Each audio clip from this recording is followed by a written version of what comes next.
Leviticus 26, blessings for obedience. You shall not make idols for yourselves or erect an image or pillar, and you shall not set up a figured stone in your land to bow down to it, for I am the Lord your God.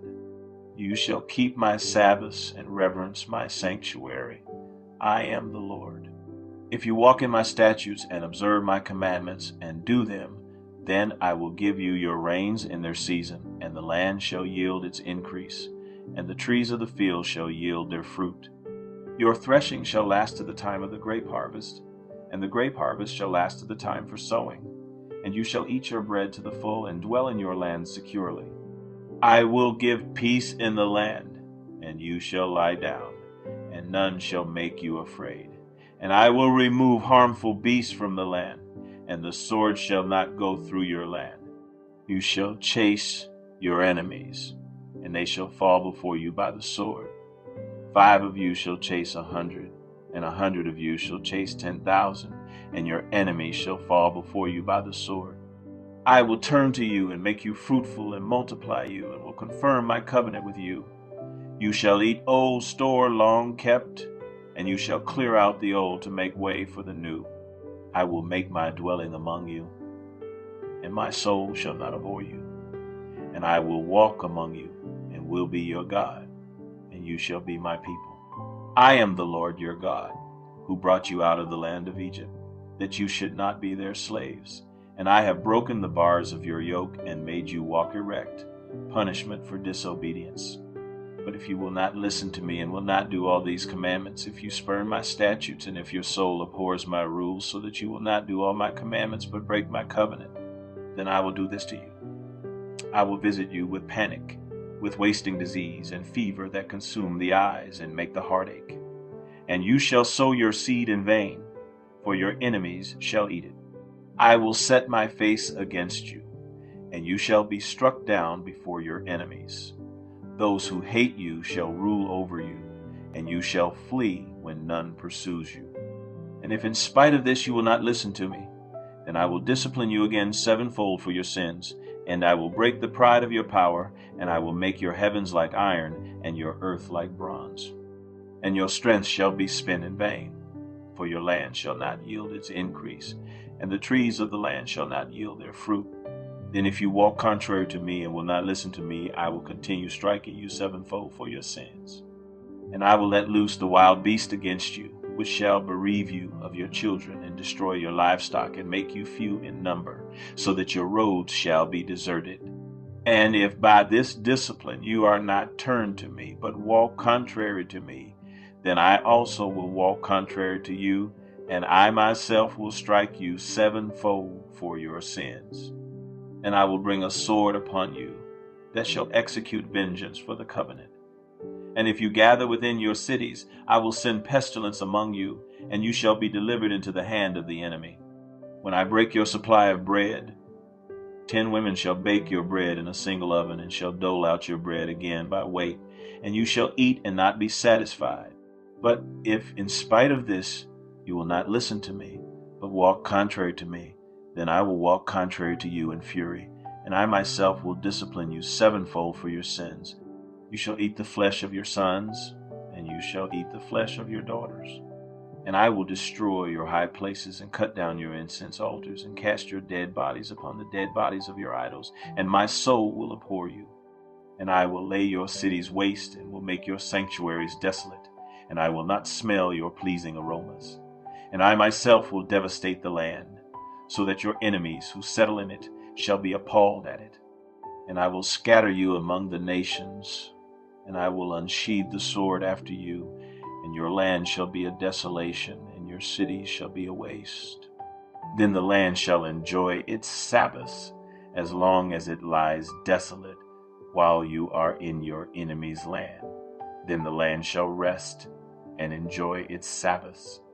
As long as it lies desolate, it shall have rest, the rest that it did not have on your Sabbaths when you were dwelling in it. And as for those of you who are left, I will send faintness into their hearts in the lands of their enemies. The sound of a driven leaf shall put them to flight, and they shall flee as one flees from the sword, and they shall fall when none pursue. They shall stumble over one another, as if to escape a sword, though none pursues. And you shall have no power to stand before your enemies. And you shall perish among the nations, and the land of your enemies shall eat you up. And those of you who are left shall rot away in your enemies' lands because of their iniquity, and also because of the iniquities of their fathers they shall rot away like them. But if they confess their iniquity and the iniquity of their fathers and their treachery that they committed against me, and also in walking contrary to me, so that I walked contrary to them and brought them into the land of their enemies. If then their uncircumcised heart is humble and they make amends for their iniquity, then I will remember my covenant with Jacob, and I will remember my covenant with Isaac and my covenant with Abraham, and I will remember the land. But the land shall be abandoned by them and enjoy its Sabbaths while it lies desolate without them. And they shall make amends for their iniquity, because they spurned my rules and their soul abhorred my statutes. Yet for all that, when they are in the land of their enemies, I will not spurn them, neither will I abhor them so as to destroy them utterly and break my covenant with them, for I am the Lord their God. But I will for their sake remember the covenant with their forefathers, whom I brought out of the land of Egypt in the sight of the nations, that I might be their God. I am the Lord.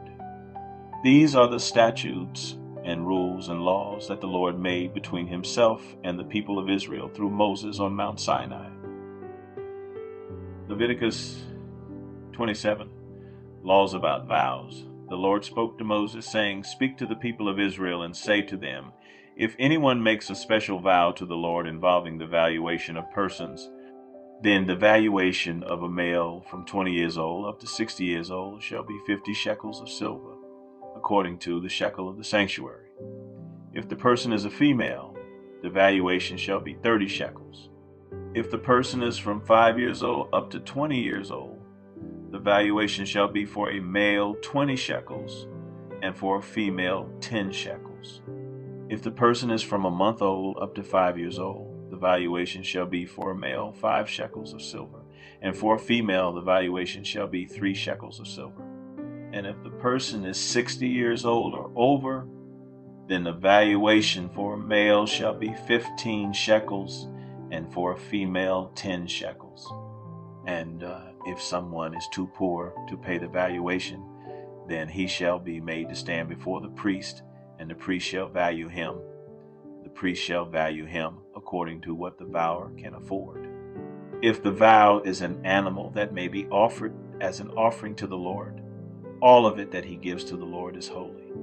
He shall not exchange it or make a substitute for it, good for bad or bad for good.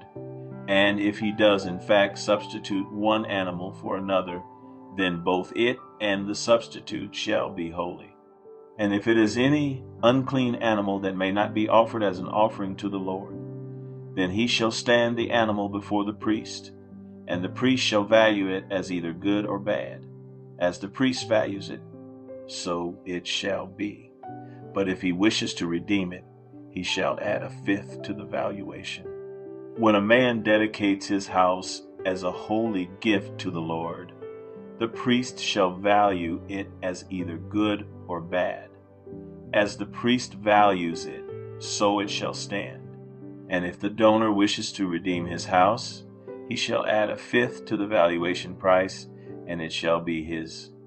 If a man dedicates to the Lord part of the land that is his possession, then the valuation shall be in proportion to its seed. A homer of barley seed shall be valued at 50 shekels of silver.